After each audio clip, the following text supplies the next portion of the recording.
agar tidak ketinggalan kisah inspiratif berikutnya. Pernahkah kalian mendengar tentang seorang gadis sederhana yang tak menyerah pada duka lalu diangkat derajatnya di negeri jauh?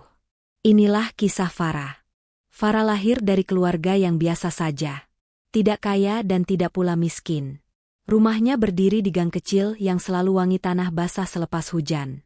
Ibunya adalah pelukan paling hangat yang pernah ia kenal, namun Allah lebih dulu memanggil sang ibu pulang tepat setelah Farah lulus sekolah menengah. Sejak itu hari-hari Farah ditemani ayah yang kian sering batuk dan kakak yang bekerja serabutan. Seisi rumah seperti seutas benang yang terus menahan beban. Tidak putus namun tegang setiap saat. Agar dapur tetap mengepul, Farah bekerja sebagai kasir di sebuah toko bahan sembako di pasar kecamatan. Ia selalu datang sebelum matahari naik. Ia mengelap etalase, menata uang receh di laci, menghitung stok barang sambil menuliskan catatan rapi. Pemilik toko, seorang bapak setengah baya, memanggilnya anak. Ia memuji kerapian dan kejujuran Farah. Di balik senyumnya, Farah menyimpan rindu pada ibu. Setiap menerima uang dari pelanggan, ia selalu berdoa lirih. Ya Allah, mudahkanlah hidup ayahku. Sehari-sehari doa itu menjadi irama dalam dadanya. Suatu siang pasar tampak lebih ramai dari biasanya. Di depan toko terlihat seorang pemuda dengan sorot mata lelah namun ramah. Ia adalah anak pemilik toko yang baru pulang dari Arab. Obrolan ringan tentang cuaca berlanjut pada kabar perantauan. Pemuda itu bercerita bahwa kenalannya di Arab memiliki sebuah toko emas besar yang sedang berkembang pesat. Mereka mencari karyawan yang teliti, jujur, dan bisa belajar cepat. Farah menelan ludah. Hatinya berdebar. Ia membayangkan ayahnya yang butuh obat rutin. Ia membayangkan atap rumah yang sering bocor saat hujan turun. Peluang ini terasa seperti tangan tak terlihat yang diulurkan Allah. Namun tabungannya terlalu tipis. Tiket perjalanan dan biaya awal di negeri orang bukan angka kecil. Farah tersenyum hambar. Ia tidak mau bermimpi terlalu jauh. Malam itu setelah menutup laci kasir, ia membantu pemilik toko merapikan gudang. Tanpa diduga sang bapak memanggilnya ke ruang kecil di belakang. Suaranya pelan namun mantap. Farah, bila kau sungguh ingin merantau, aku akan membantumu berangkat. Aku sudah menganggapmu anak. Matanya memanas. Farah menunduk menahan tangis syukur. Ia mencium punggung tangan sang bapak. Terima kasih. Insya Allah aku akan menjaga amanah. Kabar itu dibawa Farah pulang seperti lampu kecil yang menembus gelap. Ia mengumpulkan keberanian untuk bicara dengan ayahnya. Sang ayah duduk di kursi rotan di teras rumah, memandangi senja yang perlahan memudar. Farah duduk di sampingnya dan menceritakan rencana itu dengan suara yang bergetar. Wajah ayahnya lama terdiam. Lalu ia tersenyum lembut. Bila itu jalanmu, pergilah. Jangan lupa salat. Jangan lupa menjaga nama baik ibu. Ia menggenggam tangan putrinya. Air mata Farah jatuh juga. Ia menoleh pada kakaknya dan menyampaikan pesan tegas. Tolong jaga ayah. Aku hanya akan tenang jika ayah terurus. Hari-hari berikutnya berisi persiapan. Farah belajar beberapa kalimat salam dan hitungan dalam bahasa Arab dari video murah di teleponnya. Ia menyalin alamat toko emas mewah yang disebut sang pemuda. Ia memeriksa paspor dan mengemas setelan baju terbaik yang ia punya. Di sela itu ia datang ke makam ibunya. Di sana ia berbisik pelan. Bu, doakan Farah. Atas izin Allah, Farah ingin membahagiakan ayah. Subuh yang terpilih akhirnya tiba. Pasar masih gelap ketika pemilik toko mengantarnya ke bandara kota. Di ruang tunggu, Farah memeluk ayahnya lama-lama. Aroma minyak kayu putih menyatu dengan harumnya doa. Ia tidak mengucap banyak kata. Ia hanya menempelkan telapak tangan ke dada ayahnya. Mohon restu. Sang ayah mengangguk. Allah bersama orang-orang yang bersungguh-sungguh. Pesawat lepas landas menembus awan. Dari ketinggian Farah menatap gugusan lampu yang mengerdil lalu hilang. Di dalam dadanya mengalir antara takut dan harap. Ia memejamkan mata dan mengulang syahadat. Ia percaya Allah yang menenun perjalanan ini. Di sela dengung mesin pesawat, ia membayangkan rupa toko emas itu. Mewah, berkilau, ramai. Ia membayangkan dirinya berdiri di balik etalase memegang nota penjualan dengan senyum percaya diri. Ia berjanji tidak akan mengecewakan siapapun yang telah percaya. Ketika pesawat mendarat di negeri gurun udara yang kering dan hangat menyambutnya, Farah dijemput seorang lelaki berwajah tegas yang memperkenalkan diri sebagai orang kepercayaan pemilik toko. Perjalanan menuju kota melewati jalan lebar dengan gedung-gedung tinggi yang memantulkan cahaya matahari. Di kejauhan terdengar azan zuhur menggema. Hatinya menghangat. Ia kembali bersyalawat kepada baginda Rasulullah dalam hati. Mobil berhenti di depan sebuah bangunan dengan fasad kaca yang berkilauan. Papan namanya elegan. Di dalamnya lampu putih menari di permukaan emas. Gelang kalung dan cincin tersusun seperti rasi bintang di langit malam. Farah melangkah pelan. Aroma karpet baru bercampur wangi parfum yang halus. Dari balik meja utama, seorang pemuda bersorot mata cerdas menyambutnya. Ia adalah pemilik toko. Ucapannya singkat namun tajam. "Selamat datang. Kami menaruh harapan padamu." Farah menunduk hormat. Dalam hati ia menjawab, "Dengan pertolongan Allah aku akan bekerja sebaik-baiknya." Hari pertama Farah dipenuhi pelatihan. Ia mempelajari cara membaca kadar emas. Ia belajar mencatat berat hingga koma yang paling kecil. Ia berlatih menyapa pelanggan dengan bahasa yang sopan. Ia menyusun kotak beludru seperti menyusun doa demi doa. Di sela kesibukan matanya menangkap sepasang tatapan dari sudut ruangan. Seorang karyawan wanita memandangnya sekilas dengan senyum yang tidak menyentuh mata. Senyum itu dingin dan tipis seperti garis pisau. Farah menelan ludah. Ia memilih membalas dengan senyum hangat. Ia percaya kebaikan akan menemukan jalannya. Sore itu toko semakin ramai. Bunyi pintu kaca membuka dan menutup seperti metronom. Cahaya dari etalase memantul di iris mata Farah. Ia menikmati ritmenya. Ia menikmati rasa lelah yang jujur. Tiba-tiba karyawan wanita yang tadi menatapnya datang mendekat. Suaranya manis namun ada getir yang sulit disembunyikan. "Kamu orang baru ya? Hati-hati menyentuh etalase. Di sini semuanya mahal. Kesalahan kecil bisa jadi masalah besar." Farah mengangguk dan berterima kasih. Ia menatap meja kerja. Semua tertata. Semua terkendali. Namun di dasar hatinya ada getar halus yang tidak bisa ia jelaskan. Menjelang tutup toko, pemilik memanggil seluruh karyawan ke ruang kecil di belakang. Ia memberi beberapa arahan teknis dan jadwal besok. Pada saat itulah, Farah mendengar suara denting ringan dari meja samping. Ia menoleh cepat. Sekilas ia melihat tangan yang sama menyentuh sebuah tray kecil. Hanya sedetik. Lalu suara itu lenyap ditelan kesibukan. Farah menghirup napas panjang. Ia memilih diam. Ia menuntaskan catatan stok dengan teliti. Satu persatu ia cocokkan angka di kertas dengan angka di timbangan. Malam tiba. Pintu toko dikunci. Lampu dipadamkan. Kota di luar masih berkilau. Di dalam kamar asrama karyawan, Farah menatap langit-langit lama. Ia mengulang doa seperti saat masih menjadi kasir di pasar dulu. "Ya Allah, kuatkan aku. Jauhkan aku dari fitnah. Jadikan aku bermanfaat." Di ujung doa itu ia merasa lebih tenang. Ia siap untuk hari esok. Ia tidak tahu bahwa esok akan menjadi hari yang berat. Angka-angka di catatan stok akan berubah menjadi bayang-bayang. Dan tatapan dingin itu akan kembali seperti garis pisau yang lebih tajam. Pagi itu toko emas kembali berdenyut dengan cahaya lampu dan lalu lalang pelanggan. Farah berdiri di balik etalase dengan senyum yang selalu ia simpan sebagai senjata terbaik. Ia belajar cepat. Tangannya luwes menimbang perhiasan, mencatat di buku besar, dan menyerahkan kotak beludru dengan hati-hati.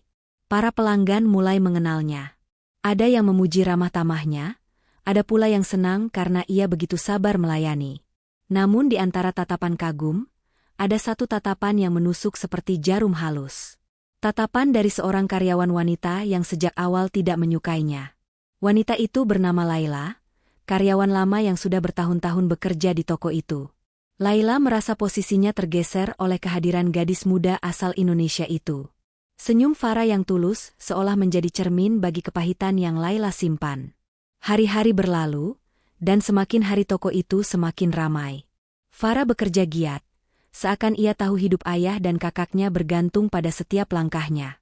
Sementara itu, Laila makin sering mencari celah. Ia memberi komentar sinis, "Hati-hati, Farah. Jangan sampai kau bikin rugi toko ini." Farah hanya membalas dengan senyum, walau dalam hatinya ia menahan getir.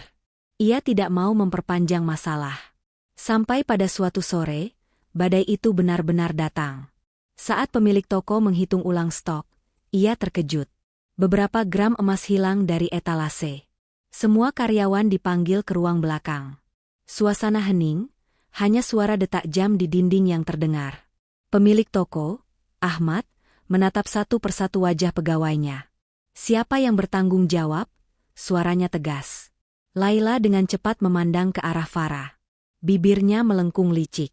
Sejak ada orang baru di sini, toko jadi bermasalah. Mungkin dia belum terbiasa dengan aturan kita, ucapnya, pura-pura lembut. Semua mata pun beralih menatap Farah. Jantung Farah berdegup kencang. Ia merasa seluruh dunia runtuh. Saya tidak tahu, Tuan. Saya selalu mencatat setiap transaksi dengan teliti, jawabnya terbata. Namun bisikan-bisikan sudah terdengar. Beberapa karyawan berbisik lirih, menatap curiga. Malam itu Farah tidak bisa tidur. Air matanya membasahi bantal tipis di asrama. Ia berdoa berulang kali, "Ya Allah, tunjukkan kebenaran. Jangan biarkan aku terfitnah." Suaranya pecah, namun hatinya tetap menggantung pada tali keyakinan. Keesokan harinya, Ahmad memutuskan untuk memeriksa rekaman CCTV toko. Semua karyawan dikumpulkan kembali. Layar komputer dinyalakan, dan satu persatu rekaman hari sebelumnya diputar. Semua menahan napas. Hingga akhirnya, terlihat jelas di layar, bukan Farah yang mengambil emas itu, melainkan Laila sendiri. Tangannya dengan cepat menyelipkan perhiasan kecil ke dalam saku bajunya, lalu ia berpura-pura sibuk melayani pelanggan. Ruangan seketika riuh. Beberapa karyawan menutup mulutnya tak percaya. Wajah Laila pucat pasi, tubuhnya gemetar. Ahmad menatapnya tajam. "Apa maksudmu melakukan ini?" Laila tidak bisa menjawab. Tangisnya pecah, namun tidak ada lagi yang peduli. Hari itu juga, ia dipecat dan disuruh pergi dari toko tanpa banyak kata. Sementara itu, Farah berdiri dengan air mata menggenang. Bukan air mata duka, melainkan haru. Allah menjawab doanya. Fitnah yang hampir menjatuhkannya justru berbalik menjadi kebenaran yang menyelamatkannya. Ahmad menatap Farah lebih lama, kali ini dengan mata yang berbeda. Ada rasa hormat, ada rasa percaya, dan mungkin ada sesuatu yang lebih dalam yang belum ia ungkapkan. Sejak kejadian itu, Farah semakin dihargai. Para pelanggan semakin menyukai keramahannya, dan toko pun semakin ramai. Tapi di balik semua itu, ada getar perasaan yang diam-diam tumbuh antara dirinya dan Ahmad. Sesuatu yang tidak pernah ia bayangkan akan hadir dalam hidupnya. Namun Farah tahu, perjalanan ini masih panjang. Tantangan baru akan datang, dan langkahnya di negeri orang baru saja dimulai. Hari-hari setelah terbongkarnya kebohongan Laila berjalan penuh syukur bagi Farah. Toko emas itu kembali beroperasi dengan tenang. Para pelanggan bahkan semakin percaya, karena mereka melihat bagaimana pemilik toko begitu tegas menjaga kejujuran. Dan di balik semua itu, Farah semakin menonjol. Senyumnya yang tulus, tutur katanya yang lembut, dan kesungguhannya dalam bekerja membuat banyak pelanggan sengaja kembali hanya untuk dilayani olehnya. Ahmad, sang pemilik toko, seringkali memperhatikan dari jauh. Saat Farah sibuk menimbang perhiasan, mencatat angka di buku besar, atau melayani pelanggan dengan sabar, ada kilatan kagum yang tak bisa ia sembunyikan. Ia teringat hari ketika pertama kali Farah datang, masih kikuk dengan bahasa yang terbata. Kini, hanya dalam hitungan minggu, gadis itu menjelma menjadi jiwa yang membuat tokonya terasa hidup. Suatu sore setelah toko tutup, Ahmad memanggil Farah ke ruang kerjanya. Ruangan itu dipenuhi cahaya lampu gantung berwarna emas, seakan memantulkan kilau perasaan yang sulit diucapkan. "Farah," katanya perlahan, "aku ingin berterima kasih. Sejak kau datang, toko ini terasa berbeda. Ramai, penuh semangat. Dan aku tahu, itu karena dirimu." Farah menunduk, wajahnya memerah. "Saya hanya melakukan kewajiban saya, Tuan. Semua ini karena pertolongan Allah." Ahmad tersenyum kecil. "Ya, aku tahu. Tapi tetap saja, ada hal yang membuatku melihatmu, tidak sama dengan yang lain." Ucapan itu membuat hati Farah berdebar. Ia buru-buru pamit, takut matanya menyingkapkan sesuatu yang belum siap ia akui. Malam itu di kamar asrama, Farah tak bisa tidur. Kata-kata Ahmad bergema di kepalanya. Ada perasaan aneh, hangat, dan menenangkan. Namun ia sadar, ia hanyalah gadis sederhana dari Indonesia, sementara Ahmad adalah pewaris toko emas besar di Arab. Batas itu terlalu jauh untuk ia sentuh. Hari berganti minggu. Perasaan itu bukannya mereda, malah makin nyata. Ahmad semakin sering mencari alasan untuk berbicara dengannya. Kadang hanya menanyakan stok barang, kadang sekadar menanyakan kabar ayahnya di Indonesia. Dan setiap kali mata mereka bertemu, ada sesuatu yang tak bisa disembunyikan. Sampai pada suatu hari, Ahmad mengajak Farah ikut bersamanya menemui ibunya. Perempuan yang dihormati banyak orang, dikenal anggun dan bijaksana. Farah gugup, keringat dingin membasahi tangannya. Namun ia tidak bisa menolak. Rumah Ahmad begitu megah, dengan pilar-pilar tinggi dan lampu kristal yang berkilauan. Saat Farah melangkah masuk, hatinya terasa ciut. Namun ketika ibunda Ahmad keluar menyambut, semua rasa takut itu perlahan sirna. Tatapan sang ibu lembut, penuh rasa sayang. Beliau memandang Farah lama, seakan menilai lebih dalam dari sekadar wajah. Lalu bibirnya tersenyum. "Ahmad," ucap sang ibu sambil melirik putranya, "pilihanmu indah." Wajah Farah memanas. Jantungnya berdentum kencang. Ia menunduk, tak berani menatap balik. Dalam diam, ia tahu, hidupnya sedang diarahkan Allah pada jalan yang tak pernah ia duga sebelumnya. Namun Farah sadar, bila perasaan itu ingin diikat dalam ikatan halal, ada satu pintu yang harus ia lewati, restu ayahnya di Indonesia. Sebelum semua benar-benar terjadi, ia harus pulang, memohon izin, dan membawa ayahnya ikut serta. Karena baginya, ridho seorang ayah adalah ridho Allah. Sejak pertemuan dengan ibunda Ahmad, hati Farah tidak pernah sama lagi. Setiap malam ia termenung, mengingat senyum lembut wanita itu, juga tatapan Ahmad yang semakin hari semakin dalam. Ada sesuatu yang mengikat, seolah takdir sedang membuka pintu perlahan. Namun Farah sadar, ia tidak bisa melangkah lebih jauh tanpa restu ayahnya di Indonesia. Bagi Farah, ridho seorang ayah adalah ridho Allah. Suatu sore, Ahmad memanggil Farah ke ruang kerjanya. Wajah pemuda itu serius namun penuh keyakinan. "Farah," ucapnya pelan, "ibuku sangat menyukaimu. Aku pun tak bisa lagi menyembunyikan perasaan ini. Aku ingin kau menjadi pendamping hidupku." Farah tertegun. Matanya berkaca-kaca, namun ia menunduk dalam. "Tuan, saya hanya seorang gadis sederhana. Saya tidak punya apa-apa untuk dibanggakan." Ahmad tersenyum. "Yang kuinginkan bukan hartamu, tapi hatimu.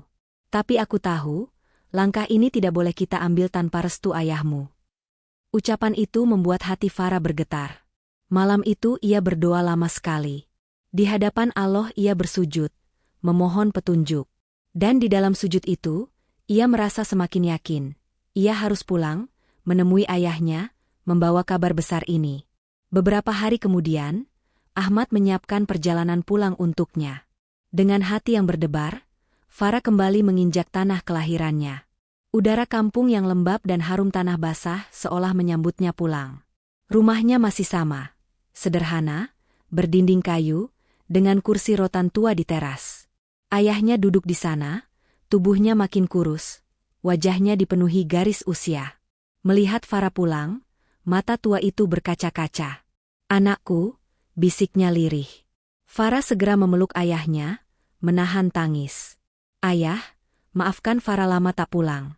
Ada sesuatu yang ingin Farah sampaikan." Di ruang tamu kecil itu, Farah duduk bersimpuh. Dengan suara bergetar, ia menceritakan segalanya. Tentang pekerjaannya di toko emas, tentang fitnah yang berhasil ia lewati, tentang Ahmad yang menaruh hati, dan tentang ibunda Ahmad yang ingin menjodohkan mereka. Ayahnya terdiam lama, lalu menatapnya penuh kasih. "Farah," ucapnya, "sejak kecil aku tahu kau anak yang sabar dan jujur. Jika lelaki itu baik, jika keluarganya menerima kita, dan jika kau mencintainya, maka ayah ridho. Pergilah, nak, jadikan rumah tanggamu jalan menuju surga. Dan jangan lupakan ayahmu ini."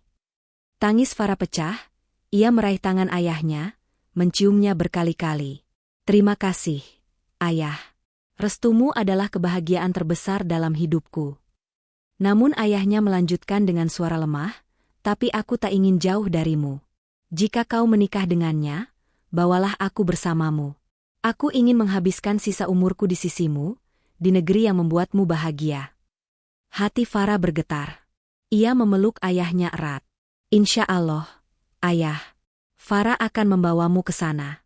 Kita akan hidup bersama, tanpa harus merasa dikucilkan lagi. Beberapa hari kemudian, persiapan pun dilakukan. Kakaknya membantu mengurus dokumen dan mengemasi barang-barang. Meskipun keluarga besar sering meremehkan mereka, Farah kini melangkah dengan kepala tegak. Karena ia tahu, Allah sedang menyiapkan babak baru yang lebih indah. Dengan hati penuh doa dan restu seorang ayah, Farah bersiap kembali ke Arab. Ia tidak tahu persis bagaimana akhir perjalanannya, namun ia yakin, jalan yang ia tempuh kini dipenuhi cahaya. Hari keberangkatan itu akhirnya tiba. Farah berdiri di depan rumah kayu sederhana, memandang setiap sudutnya dengan mata yang berkaca-kaca. Di sana ada tawa masa kecilnya, ada jejak ibunya, ada segala kenangan yang menumbuhkan dirinya hingga kini. Namun kali ini ia tidak pergi sendirian. Di sampingnya, ayahnya yang renta bersandar pada tongkat, siap ikut bersamanya ke negeri Arab. Farah, suara ayahnya bergetar, aku tidak pernah membayangkan bisa ikut melangkah sejauh ini. Tapi bila ini jalan kebahagiaanmu, maka ayah akan ikut. Farah menggenggam tangan ayahnya erat. Insya Allah, ayah, kita akan hidup lebih baik. Tidak ada lagi hinaan, tidak ada lagi kesepian. Sesampainya di Arab, Ahmad menyambut mereka dengan senyum lega. Ia menyalami ayah Farah penuh hormat, mencium tangannya seperti menghormati ayah sendiri. Sikap itu membuat hati Farah semakin mantap. Ia tahu, lelaki ini bukan hanya menghargai dirinya, tapi juga keluarganya. Hari-hari menjelang pernikahan dipenuhi kesibukan. Ibunda Ahmad mempersiapkan segala hal dengan penuh kasih sayang. Farah, sejak pertama aku melihatmu, aku tahu hatiku tenang, ucapnya suatu malam sambil meraih tangan Farah. Aku percaya kau akan menjadi istri yang baik untuk putraku, dan menantu yang berbakti untukku. Farah menunduk haru. Dalam hati ia berbisik, Ya Allah, betapa besar nikmat MU padaku. Dan tibalah hari yang dinanti. Pernikahan itu digelar sederhana namun penuh keanggunan. Toko emas yang dulu hanya menjadi tempat kerja, kini menjadi saksi bagaimana seorang gadis Indonesia sederhana dipersunting pemiliknya. Emas berkilauan, lampu gantung memantulkan cahaya indah, dan doa-doa mengalun dari bibir keluarga serta tamu undangan. Di sampingnya, Ahmad duduk dengan wajah berseri. Dengan lantang ia mengucapkan ijab kabul, suara yang mantap membuat dada semua yang hadir bergetar. Saat itu juga, Farah resmi menjadi istrinya. Air mata jatuh dari pipi Farah, bukan karena duka, melainkan bahagia yang tak terhingga. Ayahnya, yang duduk di kursi roda di sudut ruangan, ikut menangis. Wajah tuanya bersinar oleh cahaya lampu dan cahaya hati. Anakku, inilah doa ibumu yang dikabulkan, bisiknya. Hiduplah dengan baik, jangan pernah lupakan siapa dirimu, dan jangan lupakan Allah yang telah membawamu sampai di sini. Sejak hari itu, hidup Farah berubah. Ia tidak lagi hanya seorang kasir di toko kecil kampung, tidak lagi menjadi gadis yang dikucilkan keluarganya. Kini ia menjadi istri dari pemilik toko emas besar di Arab, menantu dari keluarga terhormat, sekaligus tetap seorang anak yang berbakti kepada ayahnya. Kebahagiaan itu bukan hanya miliknya, tapi juga milik ayahnya yang kini tinggal bersamanya, dikelilingi kasih sayang keluarga baru yang menerimanya tanpa syarat. Hari-hari setelah pernikahan itu bagaikan mimpi indah bagi Farah. Ia yang dulu hanya mengenal pasar kecil di kampungnya, kini bangun tidur di sebuah rumah megah dengan jendela-jendela besar yang menghadap padang pasir. Dari sana, ia bisa melihat matahari terbit dengan cahaya keemasan yang memantul di gurun luas. Namun bagi Farah, yang paling berharga bukanlah kemewahan, melainkan cinta dan penerimaan yang ia dapatkan. Ibunda Ahmad memperlakukannya seperti anak sendiri. Setiap pagi, mereka duduk bersama menikmati teh hangat sambil bercakap-cakap. Kadang sang ibu memberikan nasihat tentang bagaimana mengurus rumah tangga dengan baik, kadang tentang bagaimana menghadapi keluarga besar dengan tenang. Farah mendengarkan dengan penuh hormat, menyerap setiap kata seperti air yang menyuburkan tanah kering. Ayah Farah pun hidup lebih bahagia. Di rumah baru itu, ia tidak pernah merasa sendirian. Ahmad sering mengajaknya berbicara, bahkan sesekali menemaninya berjalan-jalan ke taman kecil di dekat rumah. Senyum ayah Farah kembali merekah, seakan rasa sakit yang dulu membebaninya berkurang karena suasana penuh cinta. Sementara itu, Farah mulai belajar peran barunya di toko emas. Ia bukan lagi hanya karyawan, melainkan istri pemilik sekaligus bagian dari keluarga yang bertanggung jawab atas usaha itu. Ahmad mengajaknya ikut rapat, memperlihatkan cara mengatur keuangan, bahkan mengenalkannya kepada para pemasok dan pelanggan penting. Pada awalnya Farah canggung, takut salah bicara. Namun Ahmad selalu menenangkannya. "Jangan khawatir," katanya suatu kali sambil menggenggam tangannya. "Kau adalah separuh dari diriku sekarang. Kehadiranmu justru membuat semua lebih lengkap." Dan benar saja, dengan kelembutan serta ketulusan Farah, toko emas itu semakin ramai. Pelanggan wanita merasa nyaman berbincang dengannya. Para istri pedagang besar menghormatinya. Ia menjadi wajah baru yang membuat toko semakin dicintai banyak orang. Namun, kehidupan baru ini juga membawa tantangan. Beberapa orang di lingkungan bisnis Ahmad merasa iri melihat posisi Farah. Mereka berbisik-bisik, bagaimana mungkin seorang gadis kampung dari Indonesia kini berdiri sejajar dengan keluarga bangsawan Arab. Bisikan itu sampai ke telinga Farah. Hatinya perih, tapi ia memilih diam. Ia tahu, hanya dengan kesabaran dan doa, Allah akan menjawab segalanya. Malam-malam ia masih bersujud lama, berdoa agar diberi kekuatan menjaga nama baik keluarga suaminya. "Ya Allah," bisiknya, "jangan biarkan aku sombong dengan nikmat MU. Jadikan aku istri yang taat, menantu yang berbakti, dan anak yang tidak melupakan ayahnya." Waktu berjalan. Farah kian matang dalam peran barunya. Ia tetap rendah hati, tetap sederhana, meski kini hidupnya dikelilingi kemewahan. Dan di balik itu semua, Ahmad semakin mencintainya. Tatapan mata pria itu selalu sama, hangat, penuh rasa syukur, seakan berkata bahwa kehadiran Farah adalah hadiah terbesar dalam hidupnya. Di negeri Arab yang jauh dari tanah kelahirannya, Farah menemukan arti rumah baru. Bukan hanya bangunan megah yang melindungi dari panas dan dingin, tapi rumah hati yang dipenuhi cinta, doa, dan keberkahan. Setelah beberapa bulan menikah, kehidupan Farah bersama Ahmad semakin terasa indah. Ia mulai terbiasa dengan ritme hidup di Arab. Setiap pagi ia menemani ayahnya berjalan di halaman rumah, lalu bersiap menemani Ahmad ke toko emas. Kehidupannya kini bagaikan cerita yang dulu hanya bisa ia bayangkan saat duduk di bangku kasir di pasar kecil kampungnya. Namun, di balik cahaya kebahagiaan itu, ujian pun datang. Bisik-bisik orang di sekitar semakin sering terdengar. Ada yang berkata dengan nada meremehkan, bagaimana bisa gadis kampung dari Indonesia menikah dengan pewaris toko emas besar? Ada pula yang berbisik, ia hanya beruntung, tanpa Farah toko itu tetap akan berjaya. Farah mendengar sebagian dari kata-kata itu. Hatinya tersayat, tapi ia tidak pernah membalas. Ia hanya tersenyum, lalu melanjutkan pekerjaannya. Setiap malam ia bercerita kepada Ahmad dengan suara lirih, "Kadang hati ini perih mendengar semua itu, Tuan." Ahmad menggenggam tangannya, menatap dalam, "Biarkan saja orang berkata apa yang mereka mau. Yang penting, aku dan ibuku melihat siapa dirimu sebenarnya. Kau adalah cahaya di rumah ini, Farah. Jangan biarkan api iri padamkan sinarmu." Kata-kata itu membuat Farah kembali tegar. Ia yakin Allah selalu menolong orang yang sabar. Maka ia memilih membalas kebencian dengan kebaikan. Ia tetap ramah kepada pelanggan, tetap rendah hati kepada karyawan, dan tetap lembut kepada semua orang di sekitarnya. Lama-kelamaan, bisikan itu pun mereda. Orang mulai melihat kenyataan bahwa toko emas semakin ramai justru karena kehadiran Farah. Ayahnya pun menjadi saksi kebahagiaan itu. Di kursi rodanya, ia sering duduk di toko sambil memperhatikan putrinya bekerja. Setiap kali melihat pelanggan tersenyum pada Farah, matanya berkaca-kaca. "Anakku," katanya suatu hari, "aku bangga padamu. Kau telah menjaga namaku, menjaga doa ibumu, dan kini kau menjaga keluarga barumu." Suasana rumah pun semakin penuh berkah. Ibunda Ahmad semakin sayang pada Farah. Ia sering berkata pada Ahmad, "Anak ini bukan hanya istrimu, tapi juga anugerah untuk seluruh keluarga kita." Ahmad hanya tersenyum, menyadari ibunya melihat hal yang sama dengannya. Farah adalah jawaban doa yang tak pernah terucap. Hari-hari berlalu.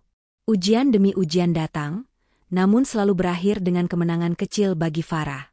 Ia tahu, bukan karena kekuatannya sendiri, tapi karena Allah selalu bersamanya. Dan di balik semua itu, kebahagiaan semakin nyata. Hidupnya kini dipenuhi cinta seorang suami, doa restu seorang ayah, dan kasih sayang keluarga baru yang menerimanya sepenuh hati. Di penghujung malam, Farah sering berdiri di balkon rumah besar itu, memandang langit Arab yang dipenuhi bintang. Hatinya berbisik, dulu aku hanyalah gadis kecil di kampung, kini kau bawa aku sejauh ini, ya Allah. Betapa besar rahmat MU. Hari-hari berlalu semakin indah bagi Farah. Toko emas yang dulu hanya menjadi tempat kerjanya kini seakan menjadi bagian dari dirinya. Ahmad selalu mengajaknya berdiskusi tentang masa depan. Ibunda Ahmad merangkulnya penuh kasih. Dan ayahnya hidup lebih damai di negeri rantau, dikelilingi orang-orang yang menyayanginya. Tidak ada lagi hinaan dari keluarga besar di kampung. Kabar pernikahan Farah dengan Ahmad menyebar luas, dan mereka yang dulu memandang rendah hanya bisa terdiam. Farah tidak pernah membalas dengan kesombongan. Jika ada kabar dari kampung, ia selalu membantu. Baginya, harta dan kedudukan hanyalah titipan. Yang kekal hanyalah amal dan doa. Suatu sore, Ahmad mengajak Farah duduk di teras rumah besar mereka. Cahaya matahari sore menimpa wajahnya yang teduh. Farah, katanya dengan suara lembut, kau bukan hanya istriku, kau adalah penopang hidupku. Bersamamu, aku belajar arti kesabaran dan ketulusan. Farah menunduk, air matanya menetes. Aku pun berterima kasih padamu, Ahmad. Kau menerima aku apa adanya. Kau menghargai ayahku, dan itulah kebahagiaan terbesar bagiku. Ayahnya yang duduk tidak jauh dari mereka ikut tersenyum. Wajahnya dipenuhi garis usia, namun sorot matanya tenang. Anakku, ucapnya, ingatlah, semua yang kau miliki ini bukanlah karena hebatmu, melainkan karena pertolongan Allah. Jagalah amanah ini dengan rendah hati. Karena orang yang rendah hati akan selalu ditinggikan derajatnya olehnya. Farah mengangguk dengan mata basah. Kata-kata itu menjadi pengingat sekaligus doa. Hari-hari selanjutnya, Farah menjalani hidup dengan penuh syukur. Ia tetap sederhana meski kini hidupnya dikelilingi emas dan kemewahan. Ia tetap rendah hati meski kini namanya harum di kalangan pelanggan. Dan ia tetap berbakti kepada ayahnya, yang kini bisa menghabiskan masa tuanya dengan damai, ditemani kasih sayang menantu dan cucu-cucu yang kelak akan lahir. Malam itu, ketika semua sudah terlelap, Farah berdiri di balkon rumah besar itu. Angin gurun berhembus pelan. Ia memandang langit yang penuh bintang, lalu berbisik lirih, "Ya Allah, terima kasih telah menuntunku sejauh ini. Terima kasih telah mengganti air mata dengan kebahagiaan, kesabaran dengan kemuliaan. Aku berjanji akan menjaga semuanya dalam ridho MU." Dan di sanalah kisah Farah berakhir dengan indah. Dari seorang gadis sederhana yang bekerja sebagai kasir, ia menjadi wanita terhormat di negeri orang. Bukan karena harta, bukan karena kemewahan, tapi karena kejujuran, kesabaran, dan doa yang tak pernah berhenti ia panjatkan. Sahabat Elva Story yang dirahmati Allah. Kisah Farah telah sampai di penghujungnya. Namun sesungguhnya, perjalanan hidup Farah bukan hanya cerita tentang pernikahan dan kebahagiaan. Ini adalah pelajaran besar tentang bagaimana Allah menuntun langkah seorang hamba yang sabar, jujur, dan berbakti pada orang tua. Farah hanyalah gadis sederhana, seorang anak kampung yang hidupnya penuh keterbatasan. Ia tidak lahir dari keluarga kaya raya. Ia bahkan harus merasakan kehilangan seorang ibu di usia muda, harus melihat ayahnya sakit-sakitan, dan harus menerima kenyataan bahwa keluarganya kerap diremehkan orang lain. Namun ia tidak pernah menyerah. Ia tetap bekerja keras, tetap menjaga sholat, dan tetap percaya bahwa Allah tidak pernah menutup jalan bagi hambanya yang ikhlas. Kita belajar, sahabat, bahwa dalam hidup ini seringkali kita diuji dengan fitnah dan cobaan. Farah pun pernah difitnah mencuri emas, padahal ia tidak bersalah. Betapa perih rasanya dituduh melakukan hal yang tidak kita lakukan. Tetapi apa yang dilakukan Farah? Ia tidak melawan dengan amarah, ia tidak membalas dengan kebencian. Ia memilih diam, berdoa, dan menyerahkan segalanya kepada Allah. Dan benar, Allah Maha Adil. Dengan caranya sendiri, kebenaran akhirnya terungkap. Fitnah sirna, dan kejujuran Farah semakin bercahaya. Dari sini kita tahu bahwa kesabaran bukan kelemahan, melainkan kekuatan. Sabar adalah senjata yang membuat seseorang menang tanpa harus menyakiti. Pelajaran berikutnya adalah tentang restu orang tua. Farah tahu, meski ia dicintai Ahmad dan diterima oleh keluarga barunya, ia tidak bisa melangkah tanpa doa ayahnya. Ia rela kembali ke tanah air, jauh-jauh hanya untuk mencium tangan ayahnya, meminta izin, dan mengajak beliau ikut serta. Sahabat, ridho orang tua adalah ridho Allah. Siapa yang meremehkan restu orang tua, maka ia telah meremehkan pintu doa terbesar dalam hidupnya.